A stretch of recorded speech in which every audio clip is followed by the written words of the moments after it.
बिस्मिल्लाहिर्रहमानिर्रहीम। इस वक्त ज़ाहिरी बात है कि सारी दुनिया डिजिटलाइज हो रही है और कारोबार हो या लेन देन हो वो सारा इलेक्ट्रॉनिक्स की तरफ और ऑनलाइन बैंकिंग की तरफ और मोबाइल की तरफ, इन चीज़ों की तरफ मुंतकिल हो रहा है। लेकिन जहाँ ये चीज़ें हो रही है उससे पैरेलल उसमें फ़्रॉड के भी मुख्तलिफ़ तरीक़े सामने आ रहे हैं। और इस वक्त एक तरीका ये ज़ोरों पे है कि बैंक में जिन लोगों के पैसे होते हैं उनको बैंक का नुमाइंदा बन के फ़ोन किया जाता है, उनको ट्रैप किया जाता है और उस तरीके से फिर उनके अकाउंट से पैसे निकाले जाते हैं। इस्लामाबाद में भी ये वाक़यात तसल्सल के साथ हो रहे हैं और रिसेंटली यहाँ के एक फ़र्द के साथ इस तरह का वाक़या हुआ। लेकिन FIA की जो टीम है उनसे बाद में हम गुफ्तगू करेंगे। उन्होंने इंतहाई महारत से और मौजज़ाना तौर पर इस केस को ट्रेस किया और ये जो मुल्ज़िमान हैं वो आपके सामने इस वक्त खड़े। तो हम सिर्फ़ आपकी अवेयरनेस के लिए इनसे गुफ्तगू करना चाहते हैं ताकि आइंदा के लिए पाकिस्तानी शहरी इस तरह के लोगों के हाथों ना चढ़ जाएं। तो ये बताइए, आपसे शुरू करते हैं। आपका क्या नाम है? जी सर, मोहम्मद नदीम। अच्छा मोहम्मद नदीम, आप कब से ये काम करते हैं? सर तकरीबन 1 साल से ऊपर हो चुका टाइम। अच्छा, तो ये क्या तरीका करते हैं आप?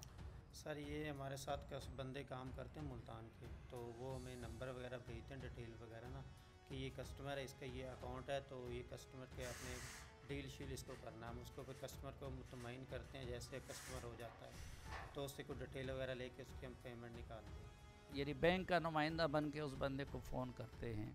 जी जी सर। अच्छा, तो फिर वो किस तरह जब उनसे OTP ले लेते हैं, क्या करते हैं?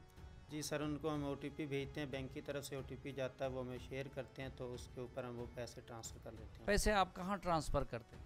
वो सर कोई अकाउंट होते हैं किसी का ले लेते हैं, मतलब कि जो फेक काम करते हैं ना, वो हमें अकाउंट वगैरह दे देते हैं, हम उसमें भेज देते हैं। तो हमें वहाँ से वो 1 लाख अगर हम उनको भेजते हैं, वो हमें 45,000 देते हैं 1 लाख के पीछे। जो हमें कस्टमर देते हैं, जिनका कस्टमर होता है ना, तो वो हमें 15% देते हैं, 30% वो खुद रखते हैं। अच्छा, 30% वो रखते हैं, वो जिसके अकाउंट में ट्रांसफ़र करते हैं? सर वो 55% रखते हैं जिनके अकाउंट में हम ट्रांसफ़र करते हैं ना पेमेंट। और जैसे कि कस्टमर, मुझे किसी ने एक बंदा भेजा है कि आप ये कस्टमर का अकाउंट है इस बैंक का, तो उसको हम डील करेंगे। डील करके अगर उसकी हम पेमेंट जो निकाल रहे हैं, हमारे पास मतलब कि 90,000 आ रहा है, 90 में से 30,000 हमें देंगे, 60,000 वो रखेंगे। आप कितने पढ़े हुए हैं? सर पढ़ा लिखा हूँ, 1-2 पढ़ा हूँ वैसे। ये इतना टेक्निकल काम कैसे सीखा है? बस सर हालात ही ऐसे थे। हाँ, और कब से? 4 साल से ये काम कर रहे हैं? सर 1 साल से ऊपर हो गए, कुछ 1.5 साल के करीब। और आपका ताल्लुक कहाँ से है? ये सर जंग से। जंग से? जी जंग जी। के कौन से इलाके से? सूफी मोड़ से सर। अच्छा, आपका क्या नाम है? मोहम्मद अनवर। अच्छा, आप कितने पढ़े हुए हैं? मैं 3 पढ़ा हूँ। 3 पढ़े हुए हैं। और आप कब से ये काम कर रहे हैं? मैंने तो बस कुछ दिन हुए हैं, इनके पास आया था, बस काम पहले नहीं किया, मैंने मजदूरी करता था। अच्छा जी सर। और आपका क्या नाम है? सर अब्बास है मेरा नाम। और आपका भी वहीं से ताल्लुक़ है? जंग के कौन से इलाके सूफी से? मोड़ से। अच्छा, आप कब से ये काम कर रहे हैं? एक महीना हो गया, अभी आए, पहले मजदूरी करते थे। अच्छा, तो कैसे सीखा है आपने? ये तो बड़ा टेक्निकल काम है। इनके साथ ही कॉलने वगैरह करके इनके साथ सीखा। किसने सिखाया? इन्होंने? हाँ हाँ, हाँ, इनके साथ और भी करते थे। नाम लेना, किसने सिखाया? नदीम नदीम और इस्माइल ने। तो इस्माइल से बात करते हैं। इस्माइल इस मामले में बड़े माहिर नज़र आते हैं। तो आप कितने पढ़े हुए हैं? सर 2-3 पढ़े हुए हैं सर। कितने अरसे से ये काम कर रहे हैं? सर तकरीबन साल या 1 साल 2-3 महीने हो गए।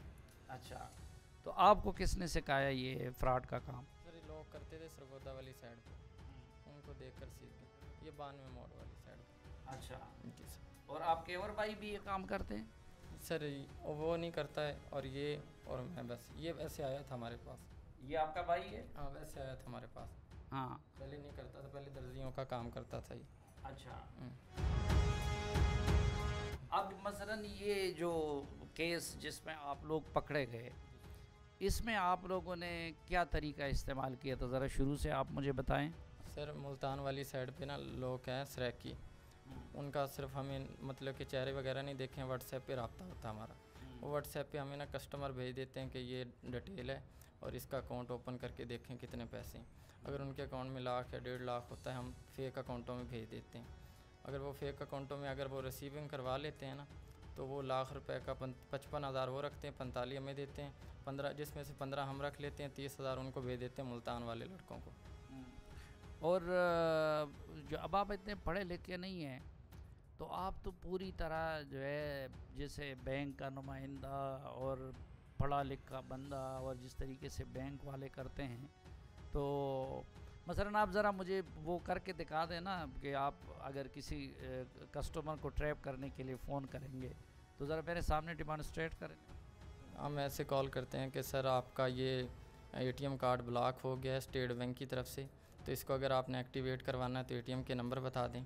अगर उसका जो कस्टमर होता है उसने अगर लिखवा दिया तो ओपन कर लेते हैं, नहीं लिखवाया तो कॉल बंद कर देते हैं। अच्छा, और ये फिर आप जो अकाउंट में इजी पैसा के ज़रिए करते, क्या तरीका इस्तेमाल करते हैं? कुछ बैंक होते हैं जिनसे इजी पैसा निकलता है, कुछ बैंक होते हैं सिर्फ बैंक टू बैंक निकलते हैं। सिर्फ ये स्टैंडर्ड से निकलता है इजी पैसा, और बाकी जो बैंक हैं उनमें से बैंक टू बैंक जाते हैं। ये क्या तकनीक इस्तेमाल करते हैं कि आम तौर पर किसी अकाउंट से जब पैसे निकलते हैं तो बैंक की तरफ से बंदे को मैसेज चला जाता है, तो आप लोग जो है वो मैसेज उसको नहीं जाता जब आप पैसे निकाल रहे होते हैं, तो उसके लिए क्या करते हैं? नहीं सर, मैसेज तो जाता है उसके पास, क्योंकि मैसेज जो जाते हैं ना कस्टमर के पास, उसको बोलते हैं कि मैसेज सर डिलीट कर दें ताकि पढ़ ना लें। नहीं, वो तो OTP का मैसेज होता है ना, लेकिन वैसे जब मसलन मैं अगर अपने अकाउंट से पैसे निकलवा दूं या कहीं मैं ATM से भी पेमेंट कर लूं तो बैंक की तरफ से मुझे मैसेज भी आ जाता है, ईमेल भी आ जाता है, लेकिन जब आप लोग पैसा निकालते हैं तो उस वक्त कस्टमर को वो मैसेज नहीं जाता, तो उसके लिए आप क्या करते हैं? तो वो सर मैसेज जाता है, लेकिन आप मोबाइल वगैरह बंद करवा देते हैं ना, इस वजह से फिर लेट मैसेज आता है। जब कस्टमर मोबाइल उसका ऑन करवाते हैं तो फ़ौरन डिलीट करवा देते हैं, उसको पता नहीं चलता। आप लोगों का लीडर कौन है? लीडर वो मुल्तान वाले हैं और एक है वो नदीम और मैं, बस ये दोनों हम बस बात करते हैं। आप लोगों इस ग्रुप का लीडर नदीम है? नदीम और मैं हूँ बस, बाकी ये दूसरे ये काम करने वाले हैं। ये किस तरह के, मसलन आपका क्या नाम है? अब्दुल जब्बार। अच्छा, आप क्या काम करते थे, आपकी क्या ड्यूटी थी? सर मैं चीचा उर्दू से आया हूँ, हाँ, तो एक दिन हुआ था एक उधर को, मैं इनके नहीं साथ तो इनके साथ क्या ड्यूटी करते हैं आप? ड्यूटी सर मैं इनके साथ ही काम करते हैं, कोई खर्चा वर्चा ये दे देते हैं, वैसे बका और कोई काम नहीं। और आपका नाम क्या है? पलक शेर। आप कब से कर रहे हैं ये काम? सर 2 दिन हुए थे मुझे आए थे। हर एक का 2 दिन, और जी सर। ये वाला काम करते हैं। और आप उम्रे पे भी गए थे? जी सर, मैं उम्र पे रमज़ान में गया था और ये काम मैंने छोड़ दिया था, और ये काम बस ख़त्म करके मैं सऊदीया जा रहा था। ये केस तो आपने ईद के बाद किया है, उम्रे के बाद किया है? जो मुल्तान वाले लड़के हैं उन्होंने ज़बरदस्ती करवा दिया था कि आपको बंदे के अकाउंट में पैसे पड़े या निकाल दें, आपको भी कुछ खर्चा पानी नहीं तो हराम के पैसों से उम्रा करते हो? बस हो गया सर गलती। कितने लोगों को आपने इस तरह किया होगा अंदाज़न पिछले साल के दौरान? पिछले साल में कुछ भी नहीं आया, क्योंकि सबको पता चल गया है इस बारे में कि ये फ्रॉड होता है, कोई डिटेल नहीं देता कोई भी। तो पूरे साल आप आराम से बैठे रहे? नहीं, कोई खर्चा पानी आ जाता था 20,000 30,000 ऐसे। हाँ ना, फिर तो वो बहुत सारे किए होंगे ना। हाँ, अच्छा मैं ज़रा नदीम के पास जाता हूँ, ये असल लीडर। नदीम, ये मोबाइल सिमें जो हैं ये आपके किस तरह लेते हैं मोबाइल सिमें? सर ये मतलब कि जो 2 नंबर काम करते हैं ना, उनके पास सिमें होती हैं, वो किसी के नाम के ऊपर निकाल के मिला के देते हैं, तो वो हमें 1,000 रुपये की सिम देते हैं। 1,000 रुपये की सिम देते हैं? जी सर। और बंदा किसी फ़र्ज़ी नाम पे होता है या कि नहीं, ये पंजाब में ख़वातीन और इस तरह के लोगों के नाम पे लिए होते हैं? सर इसके बारे में हमें नहीं पता कि वो कहाँ से लाते हैं, किसके नाम पर होता है। सिर्फ वो हमें ये कहते हैं कि इतने का एक सिम देंगे हम आपको, तो इतने हमें पैसे दें और आपको इतनी सिमें देंगे। सर इस केस में दर्जन उस मोबाइल नंबर इस्तेमाल हुए हैं, तो ये सब सिमें आपके पास होती हैं? नहीं सर, उसमें सिर्फ हमारे जो अभी इस्लामाबाद का एक बंदा जिसके साथ हमने ये काम किया ना, तो उसके साथ हमने सिर्फ 2 नंबर इस्तेमाल किए, बाकी हमारे नंबर नहीं, हमें नहीं इल्म के बाकी कौन बनते हैं वो। कैसे इल्म नहीं है? सर वो हमारे पास उधर लड़का आता है कि उसके पास हम अकाउंट में। अब ये सिमें जिस लड़के ने आपको प्रोवाइड की थी, तो उसका क्या नाम है? उसका नज़ीर नाम है सर। वो हमारा उसी के अकाउंट में हमने जो पेमेंट भेजी थी ना 7-7.5 लाख थी, तो वो उसी के अकाउंट में हमने भेजी। 7.5 लाख उसके अकाउंट में भेजी थी? जी 7-7.5 लाख भेजी थी हमने। अच्छा। और तो इस अमल में अंदाज़न मसलन अगर इस साल का हम अंदाज़ा लगाएं, सच बताना है तो आपने कितनी सिमें इस्तेमाल की होंगी? सर ऐसे अंदाज़ा नहीं, अगर किसी का 5-7 हज़ार रुपये निकालें, 10-20 हज़ार हम निकालते हैं ना जब फर्स्ट टाइम, तो वो हम सिम तोड़ देते हैं, क्योंकि हमें वो डर होता है कि कोई बंदा आ जाएगा तो हमें पकड़वा ले। ये जो मसलन इस फ्रॉड में आपने जिस सिम को इस्तेमाल किया, तो ये फिर आपने किस तरह ज़ाया किया? क्योंकि मुझे ये इत्तला मिली थी कि वो शुरू में कहीं सिंध में जाके वो सिम ट्रेस हुई। जी सर, वो हम सिंध में चले गए थे, तो हमें जब पता चला ना कि वो बंदा हमें मतलब कि पकड़ सकता है, तो हम डर के मारे यहाँ से भाग गए थे। सिम में और मोबाइल हमने वहाँ पे तोड़ के फेंक दिए थे। अच्छा, यानी मोबाइल ज़ाया करने के लिए और उसकी लोकेशन आपने खैरपुर सिंध में जाके ज़ाहिर कर दी? जी सर। अच्छा, तो ये मैं आप लोगों से कुछ सीखना भी चाहता हूँ ना। मैं हैरान होता हूँ कि इतना ये किसने सिखाया है ये सब कुछ, अकाउंट हैक करना, फिर ये इतना बड़ा टेक्निकल काम है। सर ये टेक्निकल काम नहीं होता, ये हालात की वजह से करना पड़ता है हमें। पहले हम मजदूरी करते थे, मेरा एक्सीडेंट हो गया था 1.5 साल पहले ना, तो उसकी वजह से फिर काम होता नहीं था, तो फिर यही लोगों की तरफ देख देख के हमने ये काम शुरू किया। ये सर किसी के पास ऐसे ही गए थे 92 मोड़, वो गनी के नाम पे सर, गनी और वो मुनीर है ना लड़का। गनी और मुनीर कहाँ के? वो 92 मोड़ है सर, सरगोदा के। अच्छा जी, तो उनके पास गए थे हम, तो उन्होंने सिखाया था हमें। हाँ। सर हमें तकरीबन 1.5-2 महीना उनके पास हमने काम किया बैठ के। तो पहले वो जैज़ कैश का काम करते थे, किसी के अकाउंट में अगर 5-10 हज़ार जैज़ कैश पड़ा है तो वो उठा लेते थे, निकाल लेते थे, उसको मैसेज भेज के ना। वो सर मुझे नहीं करना आता उसका। नहीं, वो जैज़ कैश का काम करते थे पहले, फिर उन्होंने सर वो मैसेज एक भेजते थे, जैसे बैंक का मैसेज आता है ना, तो वो उनको लेके उनसे वो कोड पूछते थे, तो जी वो लगा के उसके ऊपर ना, तो वो उनके रिकवर कर लेते थे पैसे जो होते। और इसी तरह आप लोगों की तरह कितने और ग्रुप होंगे जो ये काम करते हैं? सर ऐसे हमें अंदाज़ा नहीं है, काफ़ी होंगे सर। हाँ। ये हम कुछ कह नहीं सकते कि कितना ग्रुप होंगे सर। ज़्यादातर किस इलाके में है? सर ये पंजाब साइड पे ही होता है सारा कुछ। पंजाब तो पूरा बड़ा पंजाब। जी सर, जहाँ जहाँ पे मतलब कि होते हैं ना, ये सब नहीं करते हैं, कोई करते हैं उनमें से। मतलब कि जैसे कि एक गांव है, उसके अंदर 50 घर है, तो 50 घर नहीं करता, 2-4 घर काम करते हैं, बाकी तो मजदूरी आपके करते हैं। कितने घर ये काम करते हैं? सर हमारे घर में सिर्फ मैं ही काम करता कितने ज़्यादातर इस तरह के लोग कहाँ पे हैं आपके तरह काम करने वाले? वो 92 मोड़ में है, सिर्फ एक ही लड़का है मुनीर और एक गनी, और उसके अलावा नहीं है कोई। नहीं, ये तो आपके ग्रुप का होगा ना, लेकिन बाकी और भी बहुत सारे ग्रुप है ना? नहीं सर, हमारे ग्रुप का नहीं, हमारे ऐसा हम 2 ही थे, और व्हाट्सएप पे वो नंबर भेजते थे, वो हम डील करते थे बस। अच्छा, ये जब आप लोगों को पता चल गया कि FIA वाले आपके पीछे लगे हुए हैं, तो उस दौरान आप लोगों ने अपने आप को कैसे बचाया, क्या क्या कोशिशें की? सर कोशिशें तो की थी कि हमने ये लोकेशन वगैरह दूर जाके तोड़ के आए मोबाइल, ताकि बच सकें, तो फिर नहीं बचे हैं, अल्लाह की मर्ज़ी है, क्या कर सकते हैं। अच्छा, तो ये आपने कितने सिम इस्तेमाल की? सर 2 मोबाइल थे बटनों वाले, 2 ही इस्तेमाल की थी सिम, बाकी जो पहले सिम वगैरह थी वो तोड़ देते थे, तकरीबन 10-12 सिमें थी।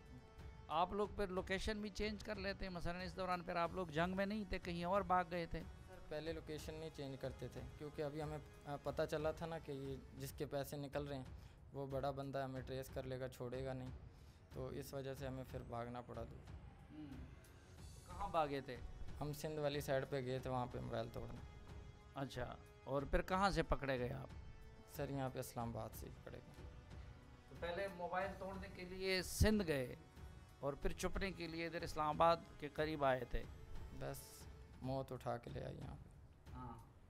और ये मैंने सुना है कि जब इस तरह की गिरफ्तारी वगैरह होती है तो आप लोगों की ख़वातीन भी बड़ा रेजिस्ट करती हैं, और वो भी?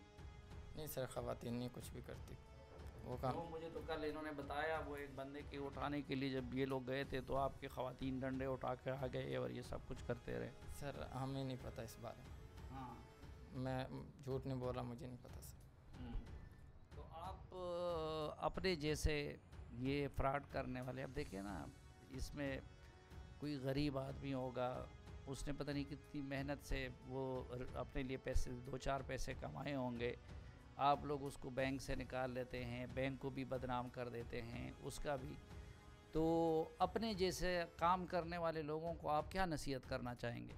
यही नसीहत करना चाहेंगे कि ये हम इंटरव्यू दे रहे हैं, इससे सीख लें और किसी को अपनी डिटेल मत बताया करें, क्योंकि सब जो कॉल कर ये तो आप कस्टमर को नसीहत कर रहे हैं ना, और वो तो, लेकिन अपने जैसे जो आप जैसे फ्रॉड करने वाले हैं उनको क्या नसीहत करें? उनको यही नसीहत कर रहे हैं कि जैसे हम पकड़े गए हैं ऐसे वो पकड़े जाएंगे, जैसे हम मुसीबत में हैं ऐसे वो भी मुसीबत में आ जाएंगे। आप क्या नसीहत करना चाहेंगे? सर मैं ये नसीहत करना चाहता हूँ, हक लाल की करके खाएं और ऐसे काम के नज़दीक में ना जाए, थोड़ा खा लें बेहतर। जैसे हम पहले 20 साल 25 साल से यहाँ पे झुग्गियों में काम करते थे ना, बिल्डिंग बनाती थी, उसी पे आ जाए, इस काम को ना करें। आप क्या कहना चाहेंगे, क्या नसीहत करना चाहेंगे? सर मजदूरी सर करना चाहिए। आप इरफान, आप लीडर हैं ना, तो क्या कोई अगर आप निकल गए तो फिर भी ये काम करोगे? नहीं सर, इस बात का हम यहाँ पे हलफ देंगे और फिर बाहर निकलेंगे कि नेक्स्ट टाइम हम ये काम नहीं करेंगे। अच्छा, जी। और ये बताएं कि अपने जैसे और लोगों को क्या पैगाम देना चाहेंगे? सर वो भी आखिर देख ही रहे होंगे ना ये पैगाम जो हम कह रहे हैं, उनको भी पता होना चाहिए। जो फंस जाता है तो बहुत ही मुश्किल होता है उसे बाहर आने के लिए। जी, हम यही आप लोगों से अपील करेंगे कि हमें माफ़ कर दिया जाए। नहीं, वो तो आप माफ़ कर लें, लेकिन जो आप जैसे और फ्रॉडी और तो बहुत सारे लगे हुए हैं ना मार्केट में, और पीछे जो है FIA और इस तरह के इदारे उनको ट्रेस करते, तो आप अपने जैसे फ्रॉडियों को क्या पैगाम दें? हम उनको यही पैगाम देना चाहते हैं कि अगर ये काम कर रहे हैं तो ये काम छोड़ दें, आप बंद कर दें, और जैसे पहले थे वही काम करें पहले वाला, क्योंकि हमारे बाप दादा यहाँ पे यही काम करते, मजदूरी करते थे। उन्होंने तो ये काम नहीं किया था। नाज़रीन, आपने देखा कि ये किस तरह के लोग हैं, कितनी महारत हासिल कर चुके हैं, किस तरह इस रास्ते पे आ गए हैं। लेकिन बहरहाल जो लोग ये काम करने वाले हैं, इन लोगों का पैगाम आपने सुन लिया कि दूसरे की हलाल की रोज़ी को फ्रॉड के ज़रिए अगर आप करना चाहेंगे तो आप इतने भी चालाक हुए, कितने भी चालाक हुए। अब देखिए कितनी इन्होंने चालाकी की कि पहले सिंध गए, से वहाँ पे तोड़ दिया, फिर जो है छुपने के लिए जंग से दूसरे इलाके में गए, लेकिन कहीं ना कहीं फिर पकड़ हो जाती है। तो जो लोग ये काम कर रहे हैं उनके लिए ये नसीहत है कि वो ये काम छोड़ दें, और सबसे बढ़ के जो आम शहरी और कस्टमर है तो उनको मोहतात रहना चाहिए जब तक उनको ये इंश्योर ना हो कि बैंक की तरफ से अगर कोई भी इस तरह का मैसेज आए तो बजाय इसके कि ख़ुद उनके साथ इंटरेक्ट करे तो उनको अपनी बैंक के साथ रब्ता करना चाहिए। एक मुख्तसर सी ब्रेक, वापस आएंगे तो इस केस का सुराग लगाने वाले और इन जैसे मुजरिमों तक बड़ी मुश्किल से रसाई हासिल करने वाले मुताल्लिका FIA के अफसर से बात होगी।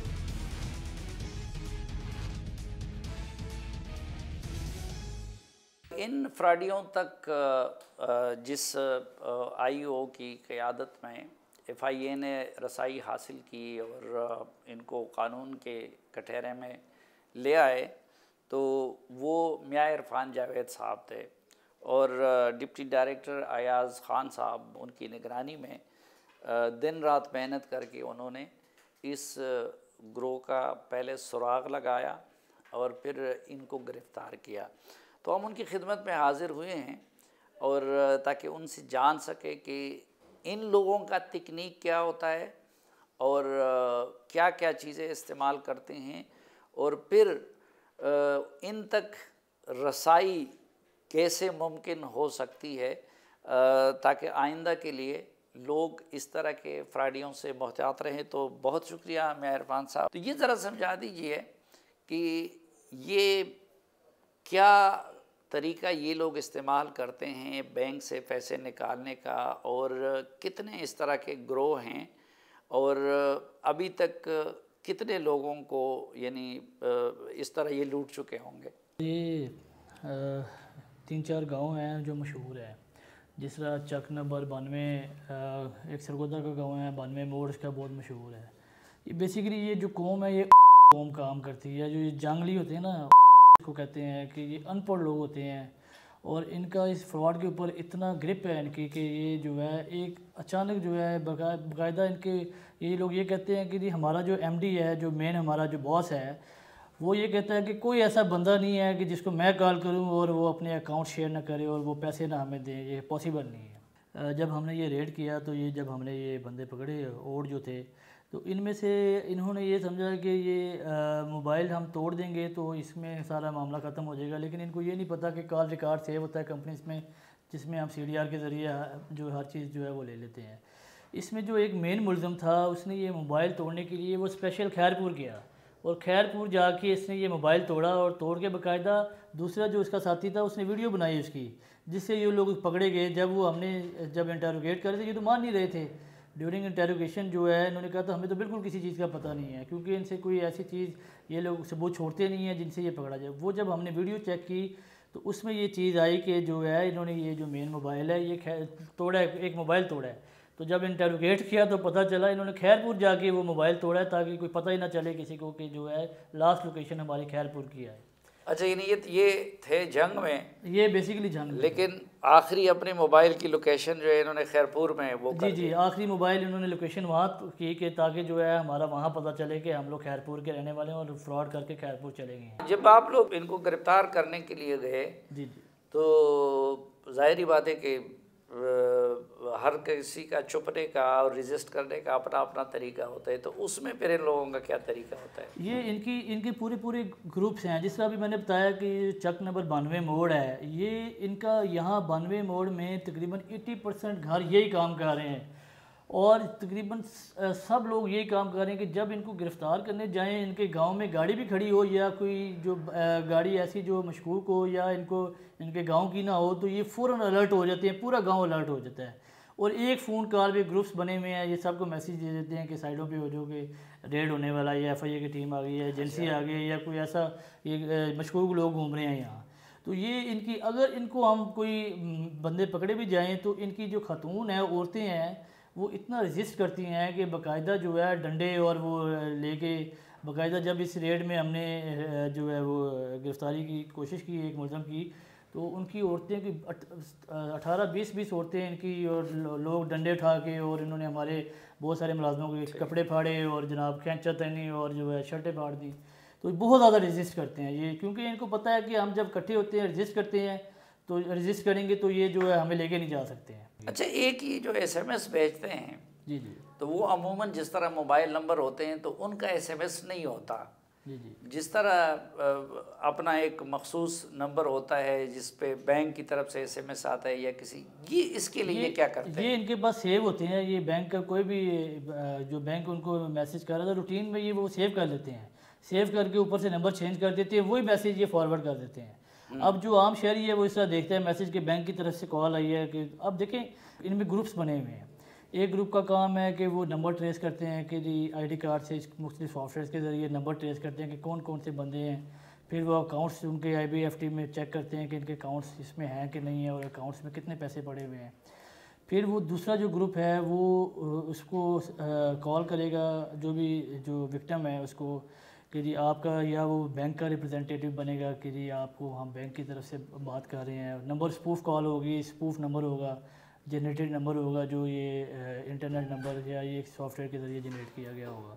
ये लोग जब लोकल नंबर से कॉल करते हैं, फिर ये जो जिन यूज़ सिमों से कॉल करते हैं वो सारी सिम्स जो है वो सारी इलीगल सिम्स होती हैं, वो लोगों की सिम्स होती हैं जिनको पता ही नहीं होता है। अब वो सिम्स कैसे हासिल करते हैं? सिम हासिल करने का ये तरीका होता है कि गांव में जाएंगे, देहात में जाएंगे, इलिटरेट लोग होते हैं, उनको जाके बताएंगे कि जी हम जनाब किसी NGO से आए हैं या हम किसी एहसास प्रोग्राम से आए हैं, तो हम आपके रजिस्ट्रेशन कर रहे हैं, इसके ऊपर अंगूठे लगाएं, तो BVS डिवाइसेस होंगी इसके ऊपर अंगूठा लगा देंगे, लेकिन पीछे जो बैक एंड पे जो है वो सिम इशू हो रही होगी और वही सिम जो इशू करके वो फ्रॉड के लिए भी इस्तेमाल होती है और वो 2-2, 3-3 हज़ार रुपये की वो पर सिम जो है वो सेल होती है। जब उनके ऊपर वो सिम के ऊपर जब हम रिकॉर्ड निकालते हैं बंदे ट्रेस करने के लिए, बंदे पकड़ने के लिए, तो वो बेचारे लोग होते हैं, कोई 80 साल का बाबा होगा, कोई 80 साल की माई होगी, उनको पता ही नहीं होगा कि यार हमारी सिम जो इशू हुई है। अब उसी सिम पे ये फ्रॉड करते हैं, ये कॉल लोगों को करके डाटा शेयर करते हैं, पैसे ट्रांसफ़र करते हैं। पैसे जो ट्रांसफ़र होते हैं वो भी सारे मर्चेंट अकाउंट्स होते हैं और उन्हीं सिम्स के ऊपर जो इजी पैसा, टेलीनॉर, माइक्रो फाइनेंस अकाउंट बने होते हैं उनके ऊपर ये सारा पैसा शिफ्ट हो जाता है। अच्छा, ये इजी पैसा और उस पर ये लाखों का फिगर किस तरह ट्रांसफ़र कर लेते हैं? असल में अभी आजकल स्टेट बैंक ने एक पॉलिसी निकाली है जिसमें वो रास्ट अकाउंट के ज़रिए उन्होंने कहा कि जी आप मैक्सिमम ट्रांजैक्शन जो है वो जितनी मर्जी कर सकते हैं। ये जो मुलज़िमान हैं, तो मैं ये जानना चाहता हूँ कि इनको आपने कैसे ट्रेस किया? इनको ऐसे ट्रेस किया कि इनके 208 नंबर जो एक मोबाइल यूज़ हुआ था, उस मोबाइल में 208 एलिज्ड नंबर जो वो फेक सिम्स थी वो यूज़ हुए थे एक महीने के अंदर अंदर। और इसके अंदर फिर हमने एक नंबर ऐसा था कि जिसमें सिर्फ चंद सेकंड के लिए वो नंबर इस्तेमाल हुआ था, जिसको हमने जब ट्रेस किया तो वो एक एक्चुअल बंदे का नंबर था, उसने गलती से अपनी सिम डाल के निकाल दी। तो वो फिर जब उसका हमने डाटा निकाला तो उसकी जो फर्दर सिम्स ऑन थी वो जो हमने लोकेट करके जहाँ की लोकेशन आ रही थी, फिर हमने इस पूरे गैंग को उसमें लोकेट करके हमने पकड़ा। अच्छा, यानी वो सिम से बेसिकली आप जी सिम से हमने इनको जो है लोकेट किया। हाँ। क्योंकि कोई जो भी चोर है वो कोई ना कोई गलती तो छोड़ देता है। हाँ। वो उसकी गलती जो है वो हमें जो है हमारे लिए फ़ायदेमंद जो साबित हुई है। तो अब आप तो बता रहे थे ना कि सिम अक्सर इन्होंने दूसरे के नाम से लिए होते, लेकिन किसी ने ओरिजिनल अपना सिम यूज़ किया। वो किसी ने ओरिजिनल अपना गलती से सिम यूज़ कर लिया और अच्छा। उसके ऊपर फिर आईडी कार्ड के ऊपर जब हमने नए नंबर निकाले तो वो नए नंबर से हमें पता चला, क्योंकि ये तो ब्लाइंड केस था ना, ये लोग जब सिम यूज़ करके फेंक देते हैं तो पता ही नहीं चलता ये फ्रॉड किसने किया है। और यहाँ जो 80% जो हमारे पास साइबर में यही मुश्किलात आ रही हैं कि सिम किसी और के नाम पे होती है और फ्रॉड करके कोई और यूज़ करके सिम उसको जो है वो क्रैश कर देते हैं। तो वो जो सिम जो है वो हम जब उनको पकड़ते हैं तो वो कहते हैं कि नहीं हमें पता ही नहीं। वो बूढ़े लोग होते हैं, इलिटरेट लोग होते हैं, उनका भी कसूर भी कोई नहीं होता है, लेकिन एक्चुअल बंदे जो है वो ट्रेस नहीं होते हैं, इसलिए अच्छा, ये बात जाती है। आमतौर पर जब आप बैंक से पैसे निकालते हैं तो आपको SMS आ जाता है, ईमेल भी आ जाता है, लेकिन ये लोग जब आपके अकाउंट से पैसे निकालते हैं तो उसका SMS नहीं आता, ना वो ईमेल आती है। तो ये इन्होंने क्या तरीका किया होता है? असल में जब ये फर्स्ट टाइम जो कंप्लेनेंट से OTP शेयर करवाते हैं तो जो एसोसिएट नंबर, ईमेल जितने भी हैं ये सारे चेंज कर देते हैं, क्योंकि ये इनका बड़े बड़े क्लेवर लोग होते हैं, इनको सारी चीज़ों का पता होता है। हालांकि ये इलिटरेट लोग हैं लेकिन इन्होंने ये सारा काम सीखा हुआ है और ये किस तरह सीखा हुआ है अभी हम इसको इन्वेस्टिगेट कर रहे हैं कि इनमें ये कौन से लोग ऐसे हैं। ज़ाहिर बात है कोई कंपनीज़ के भी हो सकते हैं जो इनको गाइड करते हैं प्रॉपर, क्योंकि ये तो अनपढ़ लोग हैं, इनको पूरा फ्रॉड सिखाया गया कि ऐसे फ्रॉड करना है। नहीं, मेरा अगला सवाल यही था ना जी कि ये इतने पढ़े लिखे लोग नहीं हैं, लेकिन ये जिस तरीके से जो काम कर रहे हैं ये तो जो हाईली क्वालिफाइड टेक्निकल लोग होते हैं IT, और उससे वही लोग ये काम कर सकते हैं। तो और बड़े बड़े पढ़े लिखे लोगों को ये धोखा दे जाते हैं। तो ये किस तरह हुआ है, क्योंकि इतना टेक्निकल काम, इतना सोफिस्टिकेटेड काम, और वो इस तरह के कम तालीम याफ्ता लोग कर रहे हैं? सर जब चोरी करना शुरू करता है तो पहली चोरी में उसका और एक्सपीरियंस होता है, जब वो चोरी करता करता आगे चला जाता है तो उसका एक्सपीरियंस जो है वो काफ़ी हद तक बढ़ जाता है। इन लोगों का भी जब 2-3 फ्रॉड कर लेते हैं तो इनका इतना एक्सपीरियंस हो जाता है कि इनके लिए ये फ्रॉड आम चीज़ होती है, फिर ये नए नए टेक्निक्स निकालते हैं। अब जैसे बहुत सारे फ्रॉड हैं जिसमें एक कॉल करेंगे किसी भी बंदे को कि जी आपने पहचाना है मुझे, वो कहेगा जी मैंने नहीं पहचाना है। वो नाम बताएंगे अपना कि यार आप मेरी आवाज़ पहचाने, वो कहेंगे जी अच्छा फ़लाना बात कर रहे हो, हाँ जी बिल्कुल अब आपने पहचान लिया। अच्छा मैं हॉस्पिटल में खड़ा हूँ, मुझे थोड़े पैसों की ज़रूरत पड़ गई है तो मुझे थोड़े पैसे चाहिए, तो वो पैसे ट्रांसफ़र करवा लेंगे। बाद में पता चलेगा जब एक्चुअल आप अपने उस दोस्त को कॉल करेंगे तो वो पैसे जो है वो कहेगा मुझे तो पता ही नहीं है। तो फ्रॉड के इन्होंने बहुत सारे तरीके निकाले हुए हैं। अब आजकल एक और चल रहा है कि आपको किसी बंदे को कॉल करेंगे कि जी आपका बच्चा पकड़ लिया हमने, पुलिस वाले बन के पीछे एक वायरलेस डमी से चला रहे होंगे, तो वो पुलिस वाला ये डर जाएगा अचानक कि मेरा बच्चा पकड़ा गया। ये बात करें वो वैसी बात करेगा जी अबू मैं पकड़ा गया हूँ, पापा मैं पकड़ा गया हूँ तो मुझे जान छुड़वाएं। तो पुलिस वाले इनको थ्रेट करेंगे जी ये रेप केस में आ गया, फलाने केस में, डकैती केस में आ गया, तो हम लोग तो जल्दी जल्दी इतने पैसे भेजें। तो वो जो बाप डरा होता है वो जल्दी जल्दी पैसे भेज देता है, लेकिन बाद में पता चलता है बेटा तो जनाब वो जिम गया हुआ है, क्लब गया हुआ है या किसी और जगह पर गया हुआ है। बहुत शुक्रिया जनाब मियां इरफान जावेद साहब।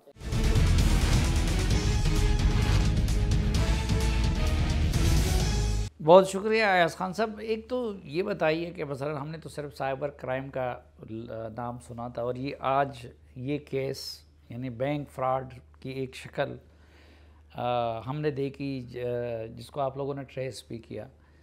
तो साइबर क्राइम्स का लफ्ज़ जब हम बोलते हैं तो किस किस तरह के क्राइम्स हो रहे हैं जिनसे आप लोगों को निपटना होता है? बेसिक बुनियादी तौर पे दो किस्म की कैटेगरीज हैं जो मेजर साइबर क्राइम को हम कर रहे हैं। एक तो ये है कि सेक्सुअल हरासमेंट है, फीमेल हरासमेंट है, जिसको हम बुनियादी तौर पे कहते हैं कि जेंडर बेस्ड क्राइम, कि जिसमें विक्टिम्स फीमेल्स आ जाती हैं सर। दूसरा आ जाता है कि फाइनेंशियल क्राइम, यानी जिनको या मोबाइल या व्हाट्सएप या फिर सोशल मीडिया के ज़रिए हैरेस किया जाता है। जी सर बिल्कुल, जो है ना मतलब एक्सप्लिसिट इमेज ले लिए, थ्रेट ले लिए, थ्रेट करना शुरू कर दिया कि मेरे पास मटेरियल है, और उसके बाद ब्लैकमेल करना शुरू कर दिया। तो एक उस तरह की कैटेगरीज के क्राइम है। दूसरी आ जाती हैं कि फ़ाइनेंशियल क्राइम्स हैं, कि फ़ाइनेंशियल पूरा बैंकिंग सेक्टर पहले आज से 15 ईयर्स पहले तो नॉर्मल मैनुअल होता था।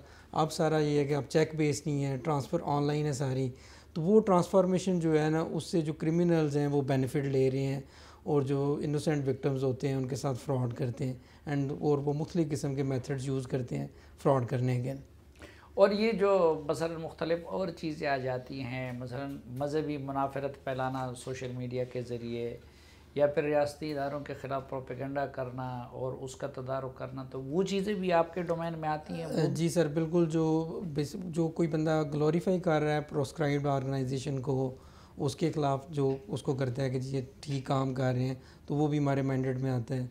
जो बात करते हैं कि फॉर एग्ज़ाम्पल स्टेट इंस्टीट्यूट्स के ख़िलाफ़ अगर कोई म्यूटनी की बात की जाती है, तो वो सारे भी हमारे मैंडेट में आते हैं सर। तो इस वक्त तो बदकिस्मती से पाकिस्तान के अंदर जिस तरह हर चीज़ का हुस्न इस्तेमाल से सुई इस्तेमाल ज़्यादा होता है, तो सोशल मीडिया का जिस तरीके से इस्तेमाल होता है, फिर एक एक चीज़ को ट्रेस करना, अभी आपने हैरेसमेंट की बात की, तो इतने स्टाफ, इतनी रिसोर्सेज, ये तो हाई टेक काम है, वो अवेलेबल है आप लोगों के पास? जी sir, we have capabilities from last 16 years we are doing in it, और हमारे पास वही इक्विपमेंट है जो दुनिया में बाकी मुल्कों के पास इक्विपमेंट है सारे। दूसरी बात ये है कि जो 2-3 मैटर्स हैं, जो टेररिज्म है, जो चाइल्ड सेक्सुअल अब्यूज़ है, वुमेन हरासमेंट, तो उसमें कंपनीज भी हमें कोऑपरेट करती हैं और वो हमें डेटा प्रोवाइड करती हैं और हम एक्शन लेते हैं उनके ऊपर। बैंकिंग फ्रॉड की कौन कौन सी शक्लें हैं, किस किस तरीके से किस किस किस्म के लोग करते हैं, ताकि हमारी कौम उस हवाले से एजुकेट हो जाए, जो आपके पास आते रहते हैं शिकायत या केसेस? सर उसमें सबसे पहली चीज़ ये है कि जब आप बैंक में अकाउंट बनाते हैं, तो बैंक जो है ऑनलाइन की ट्रांसफ़र के वाले से, तो वो आपकी की वो आपको दे देता है। इसी तरह ये की आपकी बैंक अकाउंट की, जिस तरह आपका घर के जो लॉक है उसकी की है, तो वो आपकी पोजेसन में है, जो सबसे पहला पॉइंट ये। तो जो क्रिमिनल्स क्या करते हैं, जो फ्रॉडस्टर, वो क्या करते हैं कि वो मुख्तलिफ मेथड्स यूज़ करते हैं आपसे वो की लेने की, जिसको हम 1 टाइम पासवर्ड कहते हैं, जो आपके मोबाइल भी होता है, क्योंकि आपका जो फ़ोन नंबर है जो सिम है वो एसोसिएटेड होती है मोस्ट ऑफ़ द टाइम आपके बैंक अकाउंट से, जिसे आपने ऑनलाइन ट्रांजैक्शन करनी है, और उसका कोड है।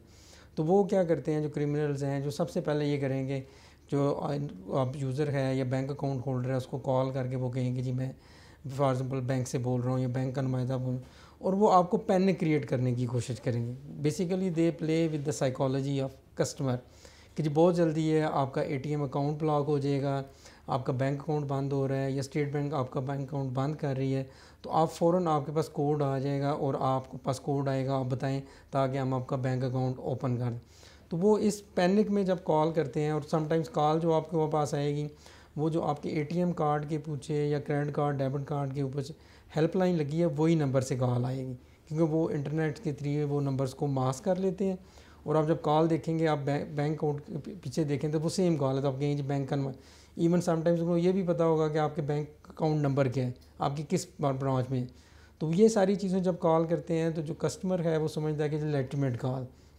मेरे जो फाइनेंशियल इंस्टीट्यूट सिंपल कहते हैं कि आपने किसी को भी जो भी कॉल करे, चाहे बैंक नुमाइंदा बन के करे कॉल, स्टेट बैंक का करे, कोई लॉ इन्फोर्समेंट का करे, तो आपने OTP उनके साथ शेयर नहीं करना, वट एवर सो। ये बेसिक प्रिंसिपल है जो कॉमन है, कि आपने अपनी जब की दे दी तो समझ लें कि you have open your door of your house, anyone can come, किसी भी तरफ से हो तो वो OTP आपको शेयर नहीं करना आपको जितनी मर्जी इन्फॉर्मेशन है कि आपके अकाउंट में इतने पैसे हैं, आपके अकाउंट्स में ये ट्रांजैक्शंस हुई हैं आपके बैंक अकाउंट में, आपके नाम ये है, आपकी फैमिली का नाम ये है, आपका ये फ़ोन नंबर एसोसिएटेड है, आपने कोई इन्फॉर्मेशन भी उसके साथ शेयर नहीं। एक कस्टमर कैसे ये पहचान सकें कि मुझे ये बैंक की तरफ से हैं या नहीं है, यानी वो पूरा उसको यकीन दिला देते हैं। वो आपके अकाउंट को हैक कर लेते हैं, ऑनलाइन बैंकिंग को हैक कर लेते हैं, वो एटीएम को बंद कर लेते हैं, तो कस्टमर को इसलिए यकीन हो जाता है कि शायद ये बैंक वाले हैं।